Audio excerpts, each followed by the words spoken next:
Good evening. Welcome to the latest live edition of Last Bowl Boxing. Joined by, we've established a four pound shot version of Liverpoolian. Harrison, how you going? Oh, I'm brilliant, Carl. How are you down south? No, all joking aside, welcome to the show, Harrison. Good to be on. Orkan, nice and neutral when it comes to the debate about North and South in the UK. So good evening, Orkan. Good evening, guys. And then Andy, I don't quite know what we are after that conversation off time, whether we're North or South, but good evening, whatever we are. We're neither, mate. We're proud Midlanders. That's what we are. I agree. Best city in the world, Nottingham. Best city in the world. Best fight city in the world, I add as well. So, big weekend of sport, not only boxing, obviously a plethora. There's a word for you, Harrison. You can have that. A plethora of sports this weekend. But we're a boxing show, so we're going to concentrate on the boxing, which will be Fisher versus Babic. Before I launch into looking to go through the fight card, Harrison, obviously you was at the presser yesterday. Just give us a flavour for how you thought both fighters looked. Yeah, both will definitely be at their absolute. By the way, this is a catch-all presser. I'll just add that. Sorry, Harrison. That's a bit of context. So Jack Catterall against Regis Prograde back end of August in Manchester. Really looking forward to the fight as well. Should be very good, actually. It's really important for the rest of the super lightweight division because both of these men could have easily gone their own ways and waited, especially Jack Catterall. He didn't need to take this fight. It's a big risk, probably not with a lot of reward, to be completely honest, but he demanded activity, and that's exactly what Matchroom have given him. Both men very, very calm at the press yesterday. I'm sure a lot of people would have seen it online too. Good demeanor about both of them. It's a lot more about the trainers and the other managers that are involved really in this one that brought a bit of life to an otherwise quite casual press conference. Really nice to be in the co-op for the first time as well yesterday. Wow, hell of an arena. That'll bring a good atmosphere, and hopefully it sells out. The tickets haven't done too well so far, but we'll see how the interest goes for them. But they only sell a third of the capacity, I believe. Yeah, we're going to come on to predictions and so forth at the back end of the show. So we'll make a start on the Fisher Babic card, okay? So I've picked out a couple of fights that I mentioned. See that? Go on, Harrison.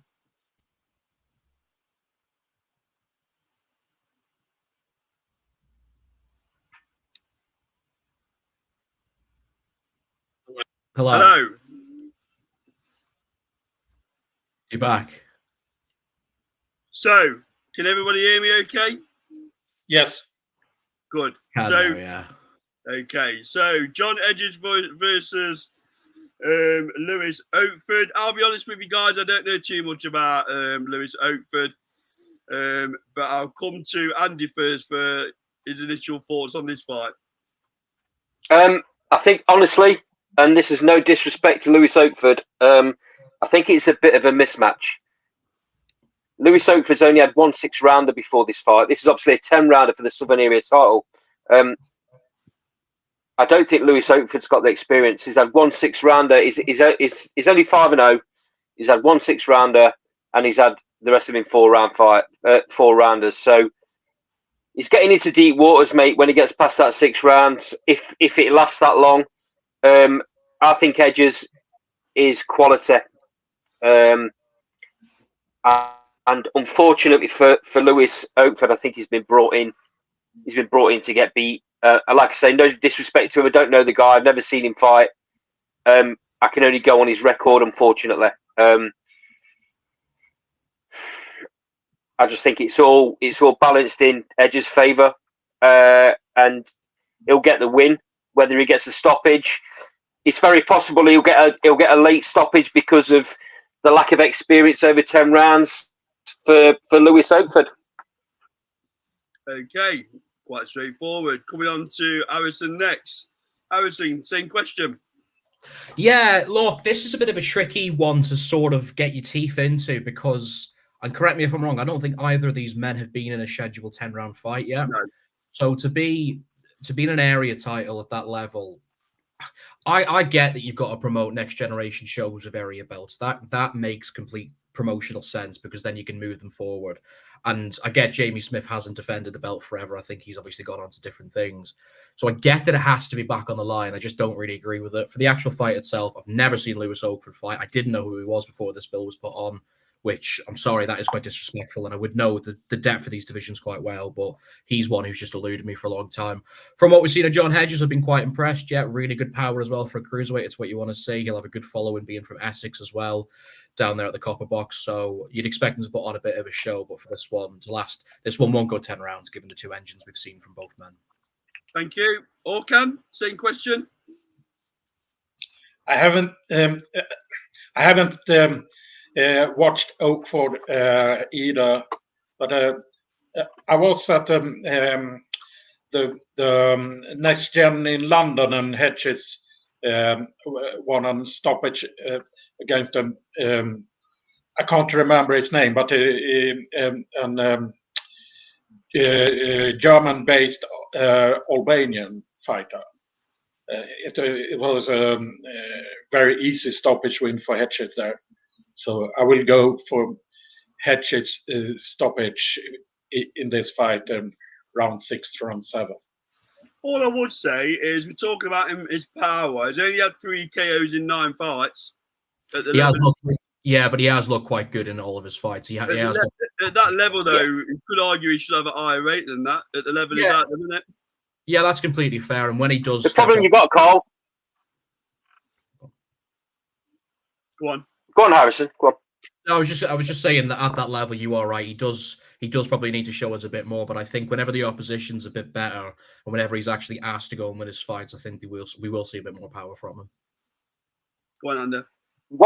What you often see, and we've seen it so many times on small old shows, in early fights, when fighters like this are in with durable journeymen that know how to survive. They know their way around the ring. They know how to survive. It's very difficult, especially when you're in 4 and 6 rounders, to get stoppages. We see it time and time again. When he comes in against somebody that opens up, Carl, he's all the skills there. He'll be knocking people out. He'll getting more stoppages. Now he's moving up to 10 rounders. I don't actually rate him that either. I think he's quite limited. I don't really see what you and Harrison are seeing in him, to be honest with you. And I think time would tell. I don't think he's anywhere near world level, and I don't think he ever will be. I just find it. To talk about world levels, not even anywhere near that, is there? I mean, this is an area title. I'll go as far as say that I find him quite limited then, and I think he'll hang around British level for the majority of his career. There you go. I'm just not overly impressed with him. Moving on to the next fight, which obviously is very interesting for Nicola Oatwell's followers. So we have Maisie Rose Courtner fighting. Go on, Harrison, have a go at that. Shapotsny. Not a bad effort, right? Zapochna, it would be. Zapochna. Tomatoes and tomatoes come to mind. I'll stick with my. Let's just call her Jasmina. Yeah. So I'll come to Orkan first on this one. So Orkan, thoughts on this fight? Obviously, Maisie Rose Courtney's got a big following down in the East End of London. Big things being promised. We all know what the fight is next. Should you win? Eddie Hearn's not shy in saying so. Give us your thoughts. I've been to a few shows with Maisie Rose Courtney. I think I watched her 3 times. First time in Dublin on the first Taylor Cameron card in April last year. And I've been to Zapotoshna too. When she fought Shannon Ryan on the Next Gen in London, and I think that Zapotoshna did well against Shannon Ryan. Yeah. I think this fight will be even, and I think Zapotoshna has a chance to win this fight. For me, it's a very even fight. Prediction. I say Maisie Rose Courtney on a split decision. I think it will be very close. Okay, coming to Andy next. Same question. This is a step up for Maisie Rose Courtney. I have questions about Maisie Rose in that she looks very one-dimensional as a fighter for me. I don't know whether she can do anything different to what she does. She's not been asked any questions so far. I believe she'll get asked questions in this fight. Jasmina is much more durable than who she's been in with so far. I mean, she fought Shannon Ryan up at Superfly, which went to points, and we all know how tough Shannon Ryan is. So I expect Maisie Rose to have some difficult times in this fight. This is a real banana skin for me, because there's a big carrot being dangled at the end of this fight, and that's the Chloe Watson European title fight. So, she's got to, in my opinion, Carl, Maisie Rose has got to look really good here, and to do that, I think she's got to fight better than she's ever fought. Obviously, being the matchroom fighter, we see it all the time. She's got everything balanced in her favour. I'm just not convinced, mate, that over 10 rounds, I'm not convinced she has the answers. She might prove me wrong, and if she does, I'll come on here and say so. I worry about. I've got a feeling she's. I've got a feeling, mate. Yeah, I've got a feeling she's gonna. I think she's gonna lose on points here to Jasmina. Because I don't think she has all the answers. I think she's had it very easy so far. She's been able to bully the fighters that she's been in with, and I don't think she'll do that. Jasmine is obviously coming down. I know it's only one weight category, but she's coming down from Superfly that she's been in for previous fights. I know she's fought at Fly as well. I'm going Jasmina points. I've got a prediction before we move on, Carl. I've got a prediction from Daz on this. Daz Metcalf. He's sent me a message with a couple of predictions on. Obviously, he's got a little bit of interest here because he's Nicola Oatwell's coach. He's said on numerous occasions he thinks that Nicola would beat Maisie Rose. Bit of history there, obviously, as we know. Nicola beat Maisie Rose in the amateurs. So that makes it's an intriguing fight if it ever comes off. I'd like to see the winner, Nicola, fight the winner of Maisie Rose against Chloe Watson, to be honest. That's a really good Commonwealth and European flyweight fight. Daz has predicted Jasmina points. I think he thinks that Maisie's a little... I don't want to put words in his mouth because he's not here, but on previous shows, I think he's said it before, hasn't he, that he thinks that Maisie Rose has not shown him enough. Kind of similar to what I'm thinking, to be honest. So just before I come to Harrison, commenting aside from Babic Boxing, good evening, Babic Boxing. Shannon is a tough lass, great fight for Maisie. So he obviously thinks that Maisie's going to win this fight. Interesting that two of you have gone for the opponent straight away. Quite interesting. So Harrison, on to you. What are your thoughts? Am I back? You are, yep. Brilliant. Sorry, it's just you are. My northern internet must have just gone then. We've been looking for two things from Maisie Rose Courtney for quite a while now. We've been looking for a step up in quality of opposition and a step up to 10 rounds. We're going to get both of those at the same occasion here, and in a really, really important fight for this flyweight division. Obviously, we have interest with Daz and Nicola Hopewell, and then obviously Chloe Watson's a good, very, very, very good European champion as well. So it's going to be really good to see. I think Chloe Watson's the best out of a lot of them, and I've said that to Daz. I'd agree. A lot of them. I would definitely agree. But I think there's room for improvement from Nicola Hopewell, and I think there has to be improvement from Maisie Rose Courtney, because what we've seen so far, you'd be fair to say that Jasmina Zapokojina has got a really good chance of winning on Saturday night, because she's been able to frank the fall. Now, the Shannon Ryan defeat a couple of weeks ago to Emma Dolan's probably sort of broken her lines a little bit, but regardless, she's had good wins over Gemma Ruig, and she's been well known in this country for a long time. She'll stand there and she will give it a good go. She's very, very good in aggressive spots, so I do think she's got a good chance. But I think this is where we'll really see Maisie Rose Courtney come into her own.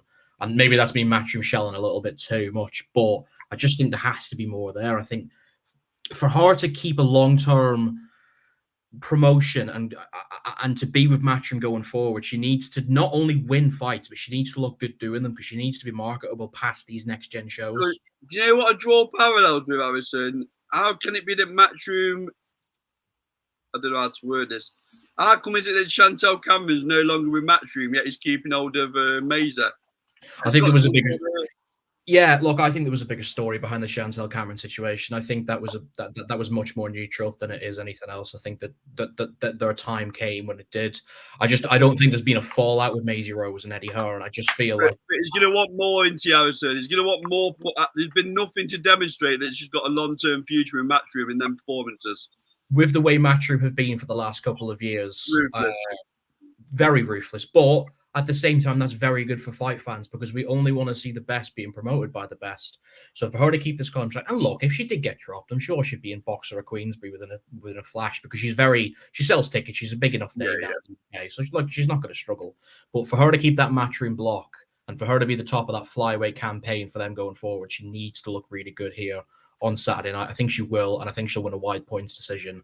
But we need to see her at her best, but I mean considerably better than what we've seen so far. I find it very interesting matchmaking, Harrison, that they haven't gone for the likes of Nicola Oatwell before then jumping in with Chloe Watson. Bear in mind at the stage of the career. So I've got there's rumours, Cole. Yeah. There's rumours that they tried to make the Nicola Oatwell fight, but they were giving, like I say, rumours. I don't know the full story. So I don't want to put anyone in trouble here, but I understand that was a possibility. But I don't think the terms were very favourable for Nicola. And obviously it's been proven that it was the right decision, because Nicola's gone on to win the Commonwealth title. So just on the why is Maisie Rose still under Matchroom? I think the gym that she's at's got a lot to do with that. Yeah. She's obviously at the Sims gym, which is a Matchroom gym. Let's have it right. Yeah. I think that's got a massive thing to do with it. And you see it all over the country, mate. These fighters, very, very, very good fighters, not getting a look on any of these big shows, not just Matchroom, Boxer, and Queensbury as well. Because they're not in a favourable gym. They're not in a high-profile gym. Happens up and down the country, mate. So Darren just posted a comment. Good evening, Darren. He's put, they tried to make Nick versus Maisie on 3 weeks' notice for peanuts. Over 8 rounds. Didn't want it over 10. Cheers, Daz. Okay, so I didn't want to. I didn't want to go that far. Well, the man said it now, and so he's obviously happy for it to be in the public domain. Andy, we have got a slight delay with your response, so just bear that in mind when you answer him, brother. Okay. So Harrison, did he get to a prediction or not? I can't remember. Maisie Rose on a wider points decision than we've seen in the past. Okay, thank you very much. I personally think Maisie Rose will win on points as well. I think the gravy train's got to continue for that fight with Chloe Watson. I believe it's all signed by all accounts. That will be a very interesting fight though, because that will be a serious step up in my view. A serious step. Yeah.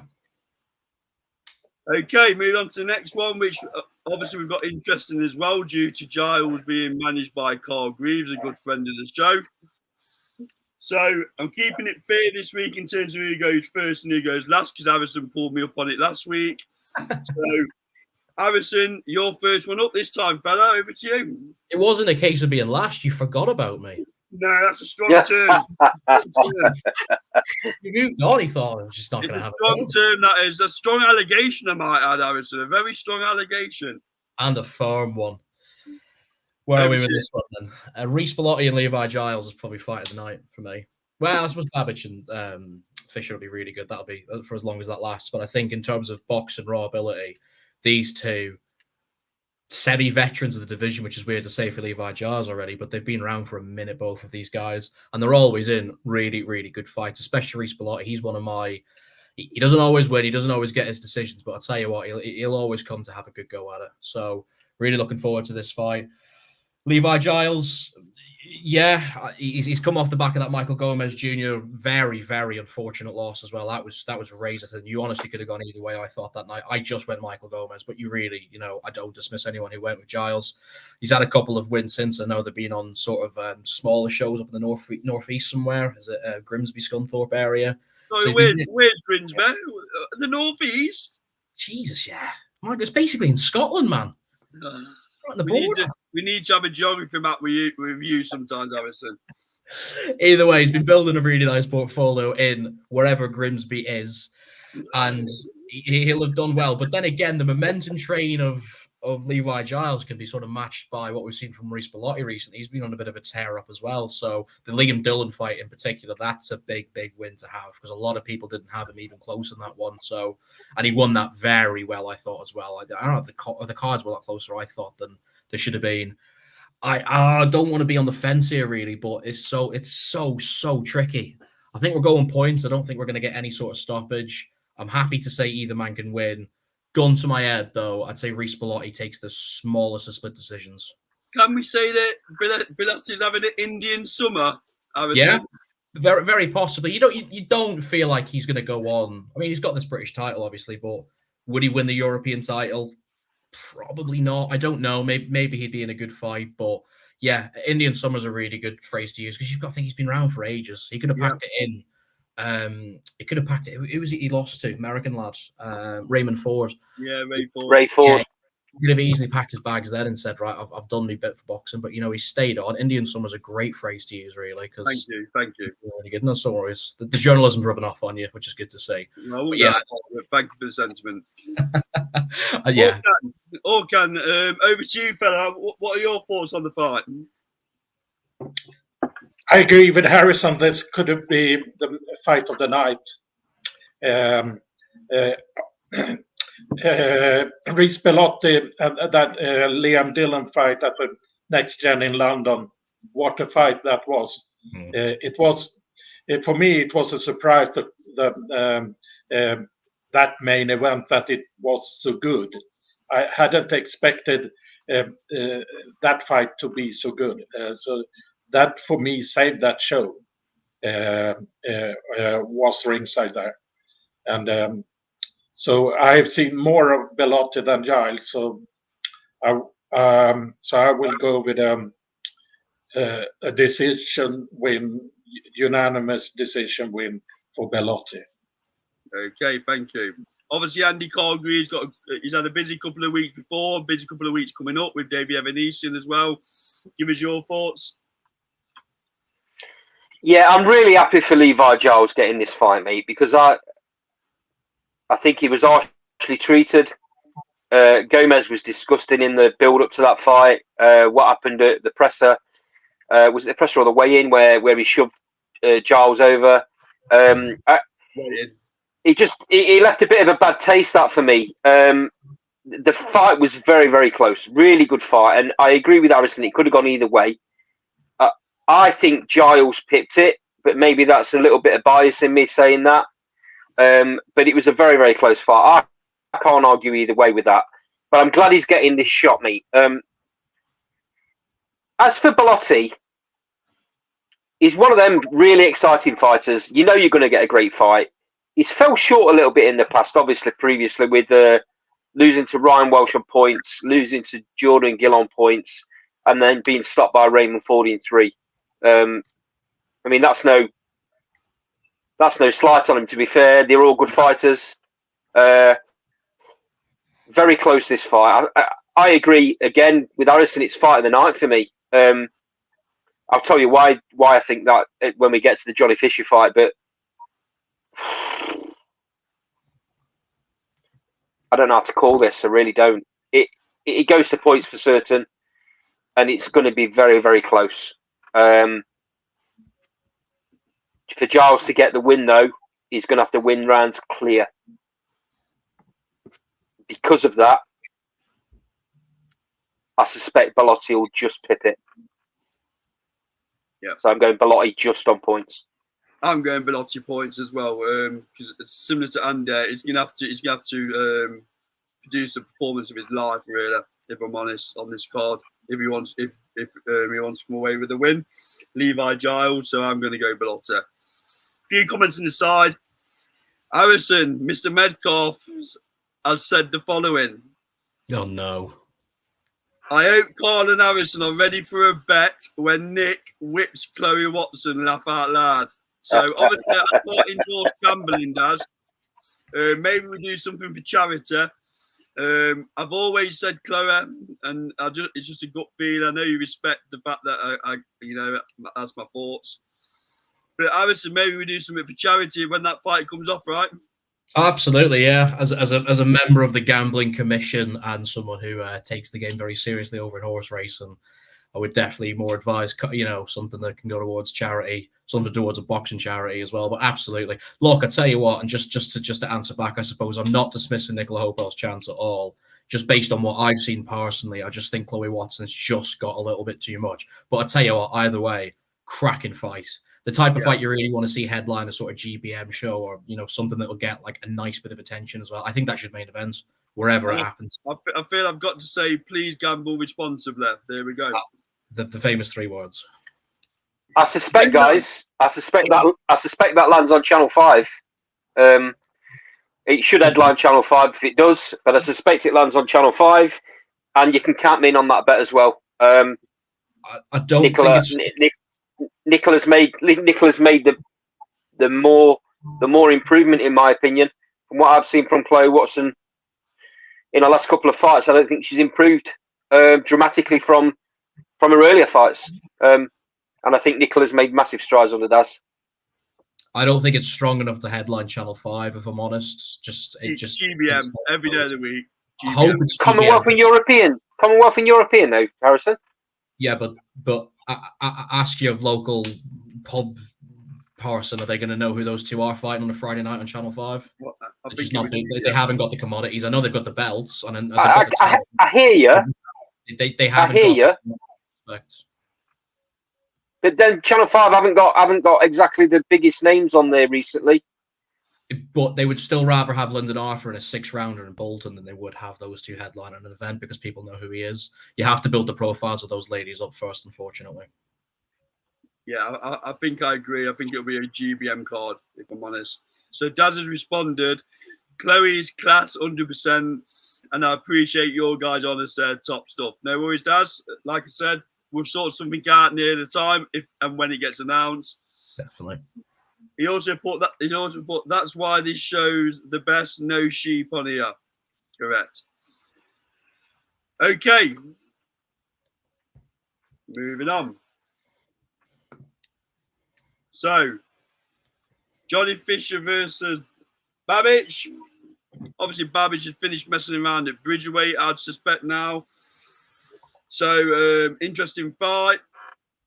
Step up for Johnny Fisher, no two ways saying about it. When you look at his resume, definitely a step up for him. Okay, I'm going to come to you first. Give it your breakdown, your thoughts on this fight. Yeah, I think that Johnny Fisher with the Rumford Bull Army, with the help of the fans, also will knock out Savage, Alan Babic the Savage, pretty early.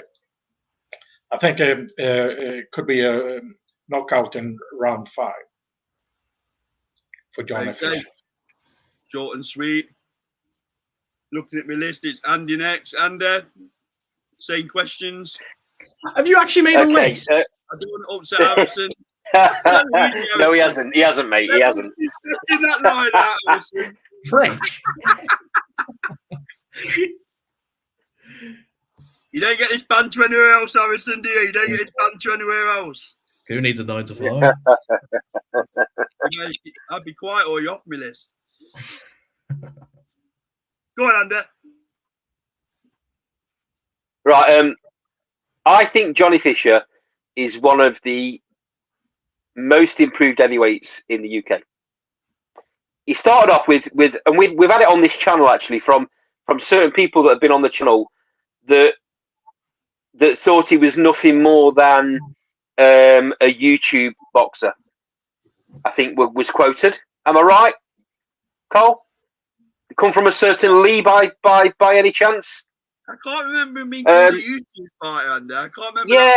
He said the only reason he was, I think I'll quote him here. He can sue me if he wants. The reason Johnny Fisher is, I think I dropped out there. Have you got me back, guys? Yeah, you paused a little bit, but you're okay now. Go on. I think he said the only reason Johnny Fisher was signed to Matchroom was because he sold tickets, and he only sold tickets because of the profile that him and his dad have got on YouTube and such like. So I think that's a bit of an insult. I said it at the time. It was an insult. I think he's really improved as a fighter. He's definitely at English level for me now. I think I'd love to see that fight at English level. I'd love to see him fight for the English title. So I think that'll happen next after this fight, if I'm being honest. I think Alan Babic has been found out. I think he's a flat track bully that got bullied. He got absolutely destroyed in that Bridgerweight fight, and I think that's his invincibility gone as a fighter, mate. I think Johnny Fisher will deal with him, and I think he'll deal with him swiftly. I'm going to go Johnny Fisher round 4. Okay. Harrison? What goes around comes around. Alan Babic back on a Matchroom show. That didn't take too long, did it? And you could have probably predicted that was going to happen quite a way off, because the way he's been marketed and promoted by Boxer, again, pretty poor. But then again, I don't think he did exceptionally well at Matchroom either. I can understand why he was parted ways with. We'll just leave it there, because I'm sure there was a bigger promotional issue at hand. Yeah, good fight this for as long as it lasts. But like I think you all said there, I think that there is a big level difference here. And Andy got it absolutely spot on. There isn't a more improved heavyweight domestically than what Johnny Fisher's done in the last 12 months. I was there whenever he beat Henry Armstrong for the Southern area last year. And since then, he's just looked progressively better and better, to be completely honest with you. Alan Babic didn't look too bad last time out, but I honestly thought at one stage that Steve Robinson was going to get cold-blooded and murdered. I can't believe that fight went on as long as it did. But, you know, we'll put that in the past and put these two together. It's a perfect fight for for Johnny Fisher before he goes on to a slightly higher level. If he skips the British title, fine. But I feel like he would probably give Fraser Clark or Fabio Wardley a fairly decent fight. I'm not saying he'd beat either of those. I think they're probably still a little bit better. But we're starting to find a real good blossom of heavyweights in the UK, which is good to see after a bit of a stagnant period. So I think Johnny Fisher looks way too good here, and he gets him out early in front of a really nice crowd at the Copper. I think Eddie Hearn's got a better fight on his hands than he originally thought, is my honest answer. I think there's a degree of truth that he was a ticket seller and Eddie Hearn was just throwing him around the London area. But I generally think he's going to give him a promotional push now. I like the way he's he's got a very big following. Eddie Hearn has said, if you say once, said it 10 times today, the biggest ticket seller in British boxing, out his hand.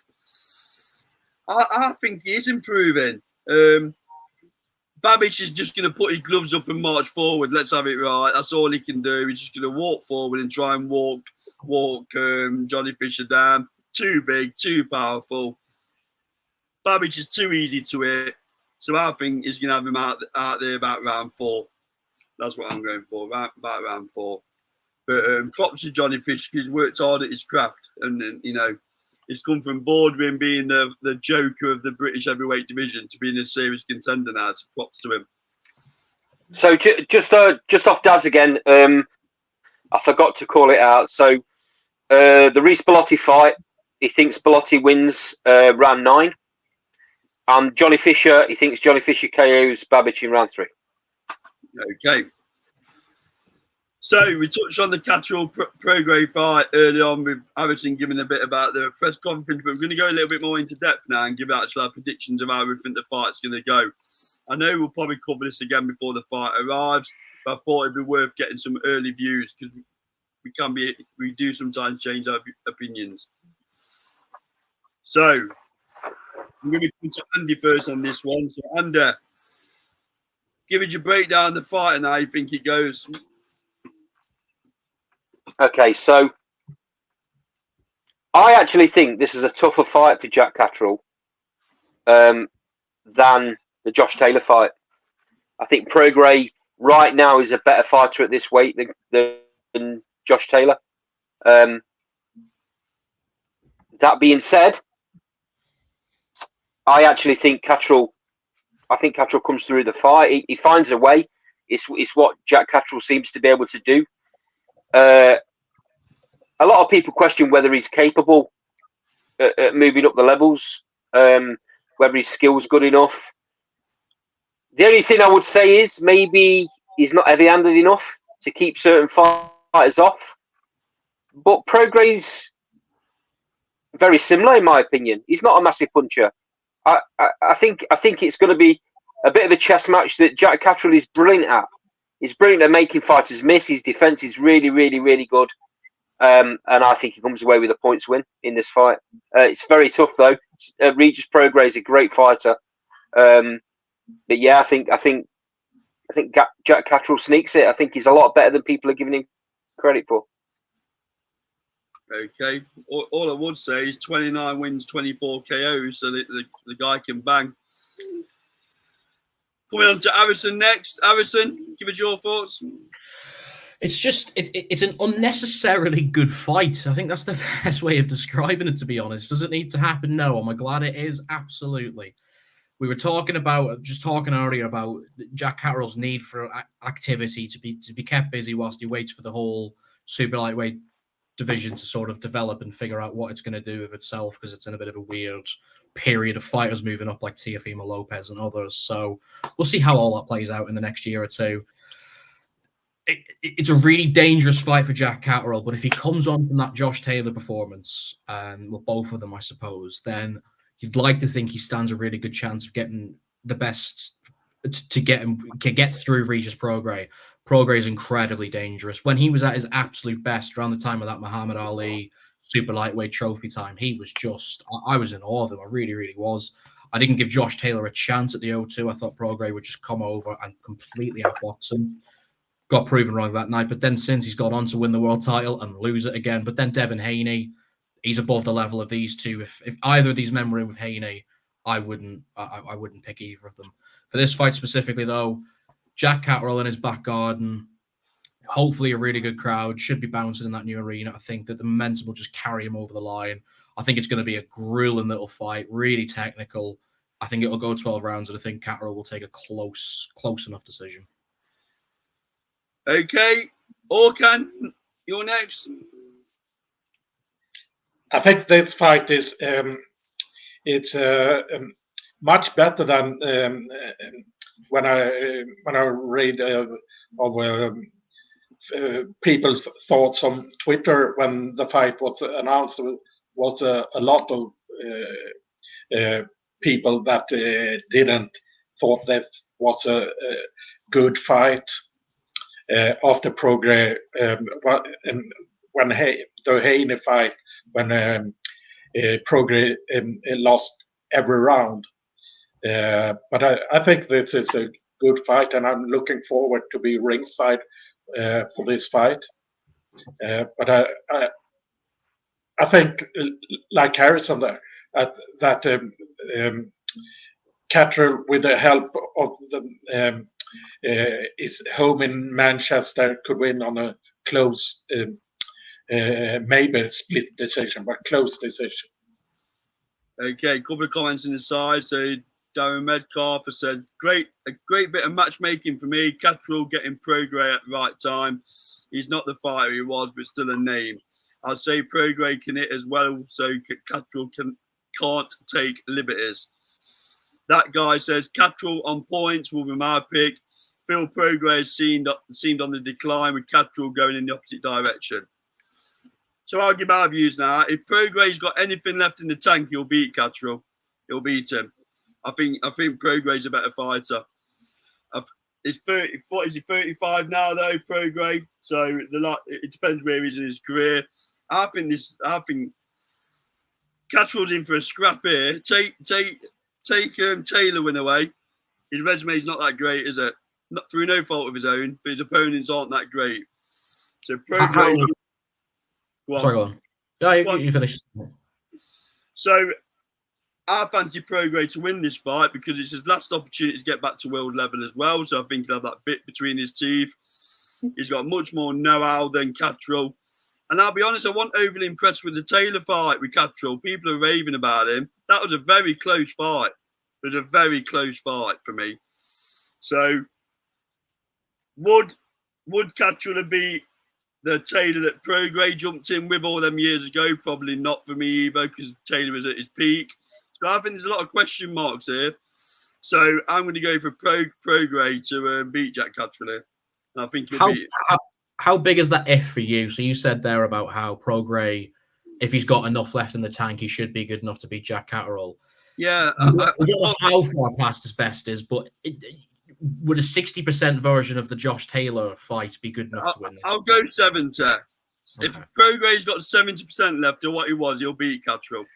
Okay. Because I'm not on the Cattrall bus. I don't particularly rate him. I think, Taylor was a very close fight. Taylor's gone for me.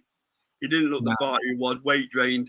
Yeah. So I just think Cattrall's had a bit of a touch in terms of the way the division's opened up, and he's took full advantage of it. So, like I said, if Prograis got anything left, he beats Cattrall. It's a lot easier to put a scratch through that Devin Haney loss for Regis Prograis, I think, as well, than it is to put it through for the Josh Taylor fight for Jack Cattrall first time round. Well, let's have it right. If Cattrall jumped in with Devin Haney, it'll be the same result. Probably. I actually think Devin Haney would probably stop him, to be honest. Just because of the fight. So, so I'm going to go Prograis. I think Prograis got a know-how. I think and there is a question mark over Cattrall's power. So let's see. A lot of questions are going to be answered in this fight, aren't there, regarding where Jack Cattrall belongs in this division. So that guy said, I think he thinks Fisher around 3 or 4 is probably on the money, mate. So he's also going for Johnny Fisher as well. So that was the last topic of the night. We're going to keep it a bit shorter this week. But any other thing? Any other? One more, yeah. One more, mate. I just want to talk about a fight that's been added to the Jack Cattrall card. Yeah. Rihanna Dixon against Terry Harper. Interesting for a number of reasons. This, obviously, we saw what happened to Terry Harper 4 months ago, or 3.5 months ago, against Sandy Ryan. Obviously, that was up at welterweight. She's applied a trade for a number of fights now at super welterweight. Interesting thing on this, mate, is what's left of Terry Harper after what Sandy Ryan did to her. And she's coming down 2 weights, Carl. I mean, I actually think lightweight should have been the weight that Terry Harper stayed at. After she got beat by Baumgardner, I think when she moved up to lightweight and fought either once or twice, and she looked really, really strong. Then obviously she got the opportunity and moved up to super well where she won that version of the belt. I think it's I've said it a number of times, mate. I think it's very difficult for a fighter to come down 2 weights, 3 weights, however much you want to call it. When they've applied the trade at that weight for a couple of years, I think it's difficult to come down and still stay strong. Especially as you get older as well. So it's a big toll on the body. And it's only 4 months, mate, since she was at welter. Not long enough for me for her to come down. Not long enough for her to recover from that fight. Not long enough for her to get down to the weight and still be strong at it. I hate to say this because I like Terry Harper, but I get the feeling she's been thrown under the bus here. Well, she's probably got very few options on the table, if we're being brutally honest. So I mean, it's not a normal route for me to start dropping 2 weights and jumping in. I suggest it's probably the biggest payday she's got on offer, because she's almost. You can argue. Needs a club, right? You can argue she's very lucky to get this world title fight after what happened last time out, but I can understand why it's been made. She's still a big name. Rihanna Dixon's still improving as a fighter. I just don't know what Terry Harper's got left. I just hope that I hope that the decision's not been made just financially. I hope it's been made with her best interest at heart here. Very good coach and manager though in Steffi Ball, right? Yeah, absolutely. Yeah. So they must fancy the chances. Harrison, what's your thoughts?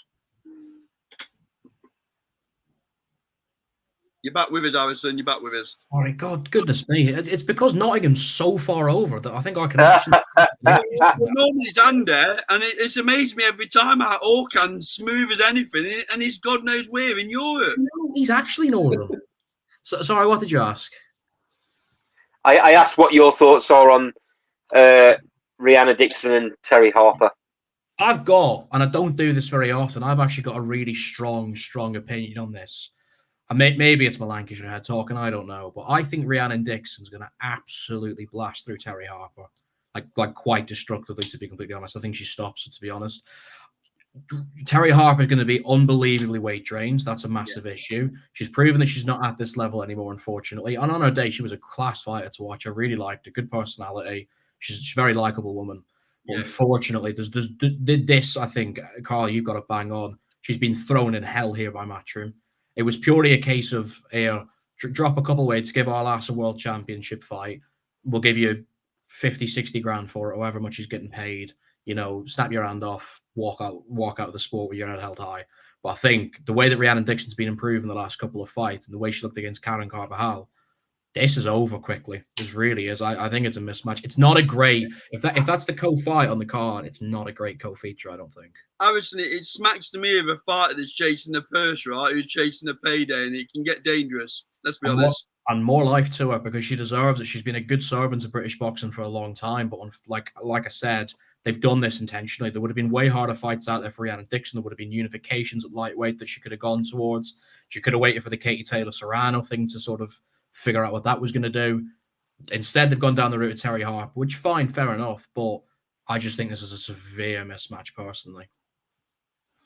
I guess we better go to Terry Harper's #1 fan, Orkan. Orkan, what's your thoughts on this fight? First, I had known about this fight for pretty much since the night after the Sandy Ryan fight.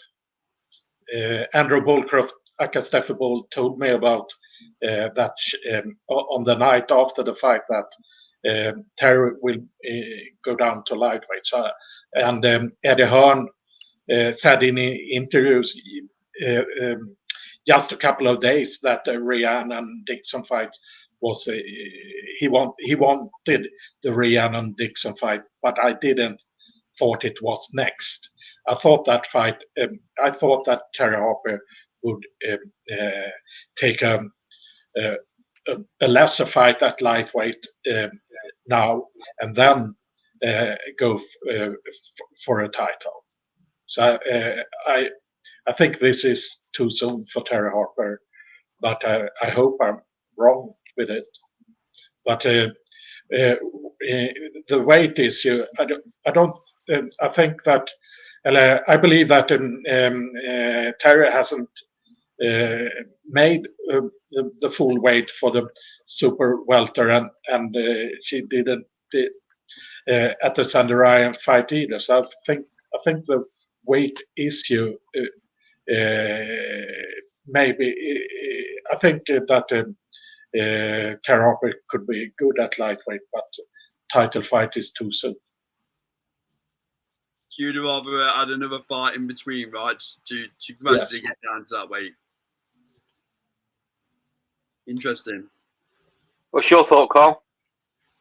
Yeah, I've said that. I think it's quite a dangerous fight, to be honest with you, to drop down to that weight. I would, if you have intention of coming down to that fight, I believe it should be done gradually, maybe one fight in between, to get used to operating at that weight again. It smacks to me of a fighter that's chasing a person. I hate to say, a bit like I agree with Harrison's sentiments. I met Terry Harper, very nice individual. Credit to the sport. I'll be brutally honest, got found out every time she got to a certain level, if I'm being brutally honest. But you'd hope that she made enough money not to have to make decisions like this. Obviously not. Got a good team behind her in Steffi Wall. So I'm sure Steffi must think it's a safe fight or he wouldn't be throwing her in. So let's see. She might prove us all wrong. Coming to the tail end of her career, like I said before, it feels to me that she's just chasing the money, if I'm being brutally honest. I'll tell you what might be a bit interesting. She's only 27. I mean, for a fighter, that's still quick. That is pretty young, to be completely honest with you. Which I would have put her older than that, if I'm honest, Harrison. Yeah, no, you would have thought so. I only just checked it the other day. But then what we're trying to allude to here, if this was the plan from Matchroom, if it was premeditated quite a bit out, like Harkan's just said there, that she was going to shift 12 pounds and go down and fight for a world title, that's bad. Because there should have been some sort of interim. There hasn't been a time period, because that Shannon Ryan fight wasn't that. Sorry, Shannon Ryan. That Rhiannon Dixon fight wasn't actually that long ago.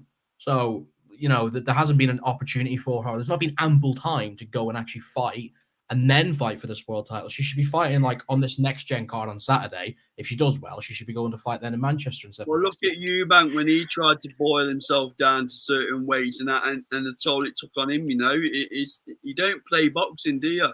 You don't. Eubank's another. Oh, you see it time and time again in history. Time and time again. Look at Roy Jones Jr. after he went up to heavyweight. Yeah. He got beat by people he shouldn't have got beat by. Look at Kell Brook. He went up to middleweight. When he come back down to welterweight, he got beat because he had nothing left at that weight. And the thing is the shortness of this turnaround. 3.5 months after, and let's have it right, guys. Let's call it how it is. She looked a shell against Sandy Ryan. She looked like she got nothing left in her legs. I don't know what had happened. I mean, maybe in the future something will come out and the camp wasn't right, or she didn't do the weight very well, or something, because she wasn't the same. She wasn't the same Terry Harper in that fight. I'm not taking anything away from Sandy Ryan either, because Sandy, I predicted Sandy Ryan was going to do that to her. I was just surprised at how Terry Harper wilted in the fight. She didn't show any fight at all, and she did exactly the same thing in the Baumgardner fight. She looked poor cooked. She looked terrible on the ring walk in that Baumgardner fight. She looked terrible in the ring walk in the Sandy Ryan fight. And then to be thrown in 2 weights under that division 3.5 months after you've suffered that defeat, alarm bells ring for me. Well, the reason all them examples you gave of them great fighters jumping up and down the weight classes, there's one reason in common why they did it, and that's for their money. Let's be brutally honest. So again, it suggests to me that either for the money or chasing legacy. In Roy Jones' case, it was chasing legacy. Kell Brook's case, he got an absolute shed load of money to take that fight against Triple G. I mean, you got to give him guts for doing it, because Chris Eubank pulled out. Let's not forget that was Chris Eubank's fight. The contract was signed. Sorry, the contract was signed as well by Triple G. It was put in front of Eubank and he didn't sign it. Fact. So they went looking for an opponent, and Kell Brook jumped in. So back to Terry Harper. Like you say, mate, and this is not a slight on the team, because Steffi Bull's done wonders for her. She's a 2-weight world champion. He's done wonders for her. I'm just not sure this is the right decision. That's all. This is not me having a dig at all, because I rate him as a coach.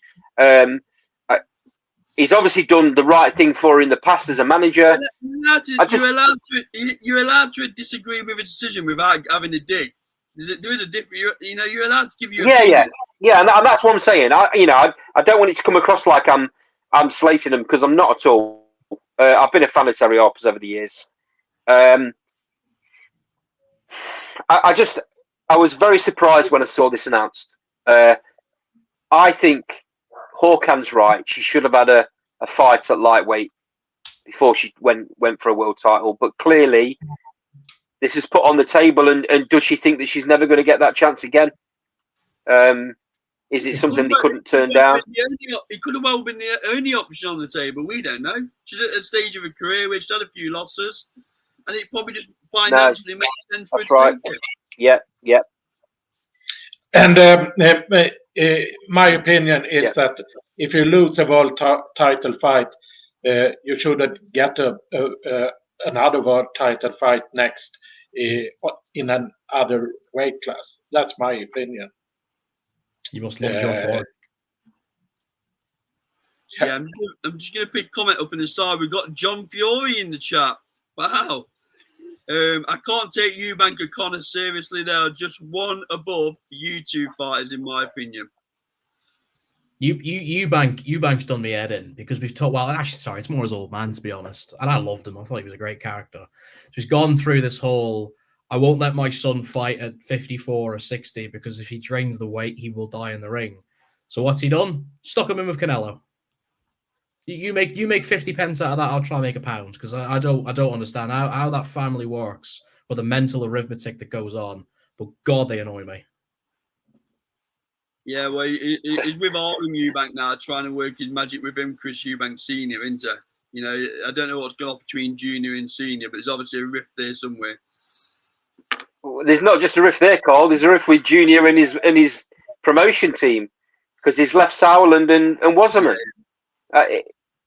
It's staggering, really. I mean, talk about how to self-destruct your own career. Well, it's just crazy. I think there's a method to his madness. I think he's gone free agent so he can earn more money when he jumps in the Conor Ben fight. That's my honest opinion. So he hasn't got to pay any promoter. That's why I think he's gone free agent. How's that fight going to happen? Harrison, and I know Hawkan mentioned it in our chat earlier on. Yeah. That the Canelo fight's on the table. Do we actually think that's going to happen? No. Probably. Yeah. I do. What makes you think that? Okay. So, Aris, let me throw this at you. Interestingly, what makes you think now, at the tail end of his career, where he's well past his best, that all of a sudden he's going to jump in with Canelo when he's had ample opportunity to fight these guys in the past and turned it down when he was in his prime? Yeah. Why now? I'll answer that in 10 words for you. Who's a bigger name, John Ryder or Chris Eubank Jr.? Chris Eubank Jr. Right. So he fought John Ryder, okay. Because he was a Mando. Okay, fine. Canelo couldn't care less who he fights at this stage in his career. He'll fight a 4-25 journeyman from Guadalajara if he has to. No one's turning up on September Independence to watch whoever he's fighting. They're turning up to watch Canelo Alvarez. It doesn't matter who he fights. He's not. Sorry, you might have misunderstood what I was asking. I'm not on about will Canelo choose him as a fighter. I'm not about will Chris Eubank actually have the cojones to step in the ring with him when he's had ample opportunity in his prime and he's never done it. Sorry, I thought you meant Canelo fighting him, like Canelo picking him. Oh, well, of course Chris Eubank will fight him. What's Chris Eubank's biggest payday? Why? Well, do you know if Eubank Jr. gets a Canelo fight, that is an absolute masterclass regarding going as a free agent. Absolute masterclass. I think you have to rate the shithousery at some point because it's brilliant. It's really, really good. He's promoted himself so well. To the Sauerland brothers, I'm gonna sack you off now. So you forget about your 10%. I'll have the 10%. and I'll just go and get the Canelo fight where I'm going to earn God knows how much. And I think he will jump in with him because, you know, he jumped in with George Groves and people like that. Yeah, you're absolutely bang on. So, I just think it's really good positioning from Chris Eubank personally, and I think it's actually quite fun. It'll be a really good build-up. Hopefully, we get to see a bit more of English Canelo, and it'll make itself well. You know, my problem, mate, is I've heard it too many times in the past from Eubank. I'm going to fight this guy. I'm going to fight that guy. I want world titles. I want the best. I want the best. I want this. I want that. Nothing's ever come off. So you don't think the fight will happen? I'll be shocked if it does. That's unless Canelo's got to the point where he's sick and tired of fighting Mexicans. Unless he's got to that point, and he thinks, well, let's have another Englishman then. I've beat everyone else in England. I might as well beat him as well. I don't see it.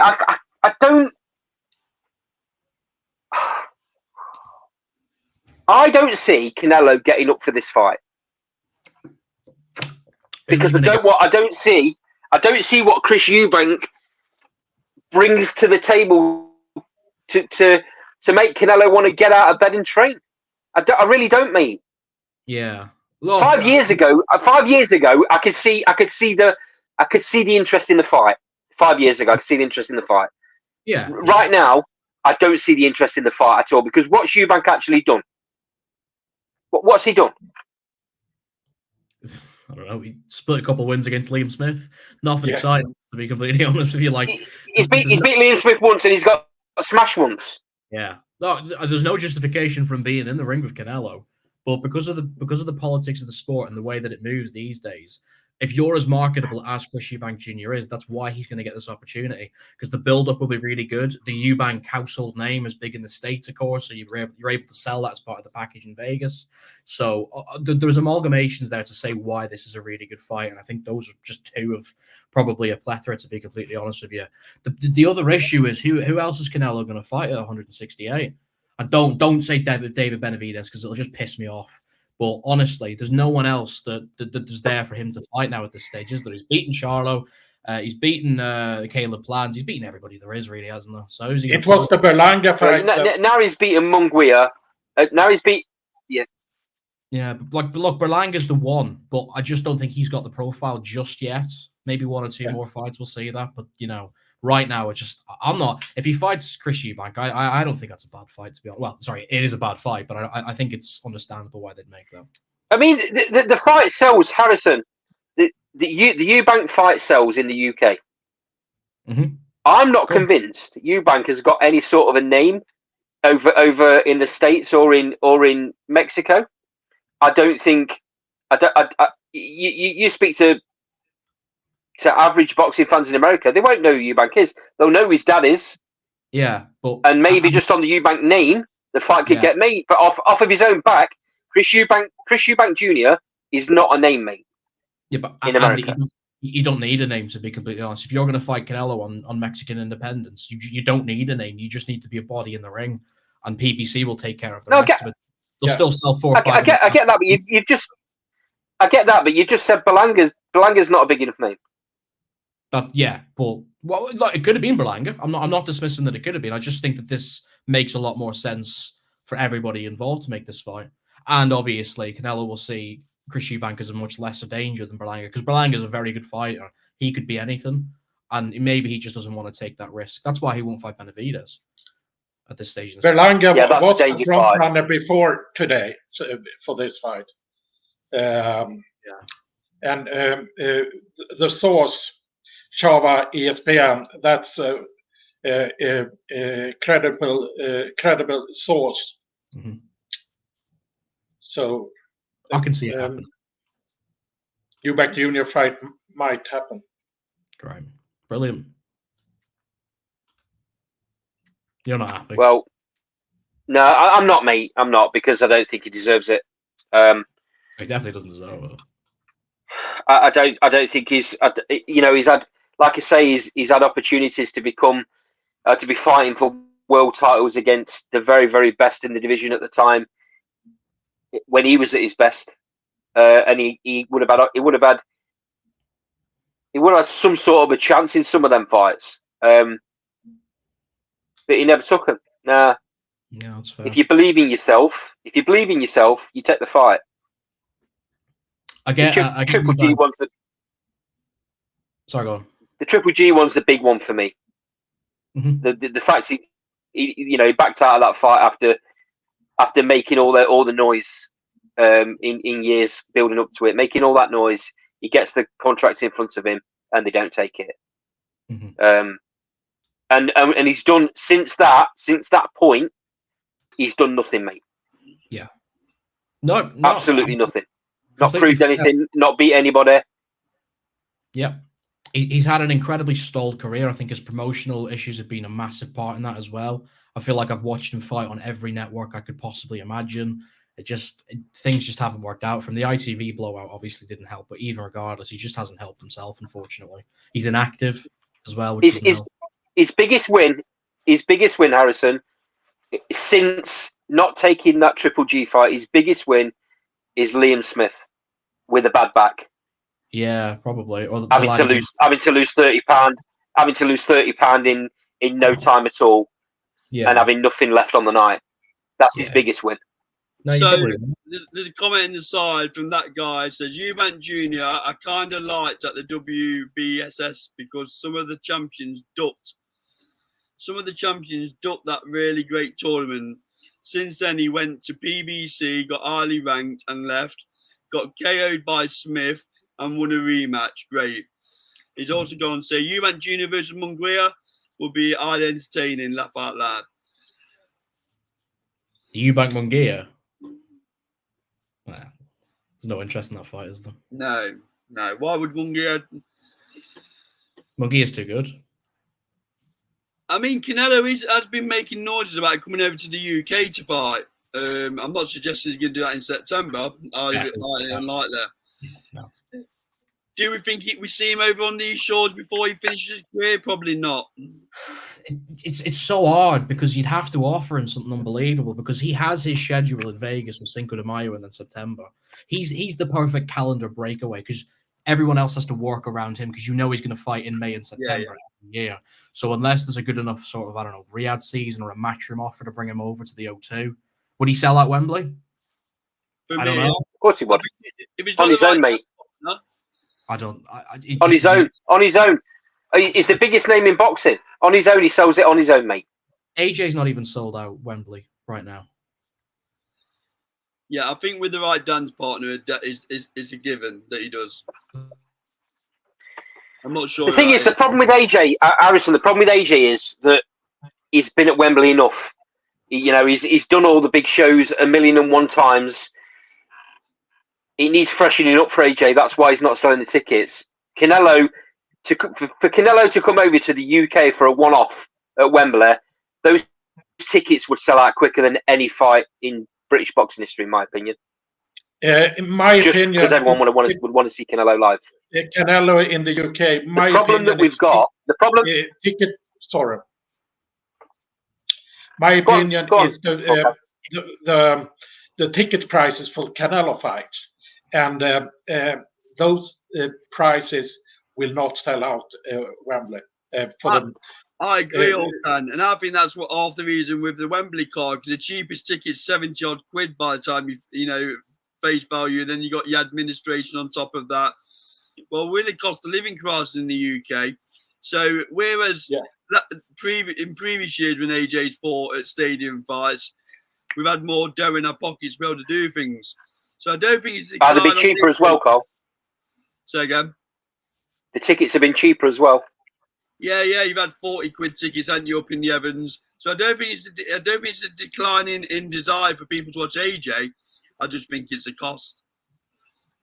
They've proper misread the crowd on that one, haven't they? No, because it will sell out. It's just taken. It will sell out in the end, but the ticket price for floor seats for £4,000. It's too much for most people. People aren't thick. They're not going to pay that, are they?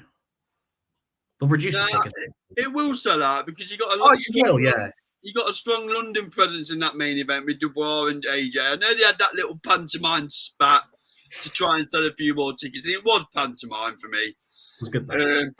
But I do think it will sell out eventually. You know, it's a very strong card as well, guys. Let's not forget that. There's some brilliant fights on the undercard that could very easily be headliners of their own right. Yeah. It's a massive, probably the biggest card in the UK for a very, very, very long time. In fact, I'd go as far as to say I don't know another one that's been bigger. It's the strongest when ever. you look at it's stacked, very stacked. Yeah. That in its own right it'll be the reason why the show will sell out. But the ticket prices are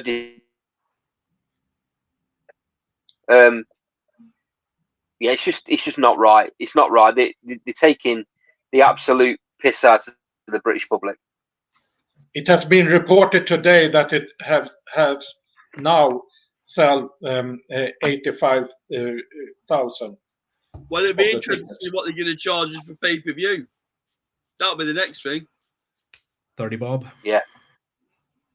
If not more. If not more, yeah. Ain't going to be 25, is it? No. Not for a show like that. No. Prime time as well. Okay, anything else, guys, before we wrap the show up? So, Orkan, anything from you? No, thanks. No, and No, I'm good, mate. Harrison? I'm guessing you're not on commission from Top Rank. I had to be a rascal. Shakur Stevenson's fighting on Saturday, man. Well, let's talk about Shakur Stevenson then. I'm only messing. All right. I know you want to get to your bed before the election. It's all right. Shakur Stevenson's a very interesting fight, by the way, but maybe we cover that separate then. Yeah, that's fine. So, this has been Last Bell Boxing, proudly sponsored by LW Lifting Limited and SC Travel. Same time next week at 7 p.m. Keep an eye out because I might jump on with Harrison and cover Shakur Stevenson, as Harrison's clearly the new editor of the show. So thank you for your input. No, I'll be hungover on Sunday. Just leave it now. We'll do it next week. No, think about doing it before the fight, Harrison. I thought you wanted, seeing as you've yeah, absolutely. If you want to do a little preview, maybe we jump on and do it. Now, you won't want to disappoint people, would we? That's what the fans want. So keep an eye out for that recorded video. Or I'll invite you, and Andy, I'll invite you as well. This has been Last Bell Boxing. Same time next week, Thursday 7 p.m. Post your comments, likes, and subscribes. See you next week.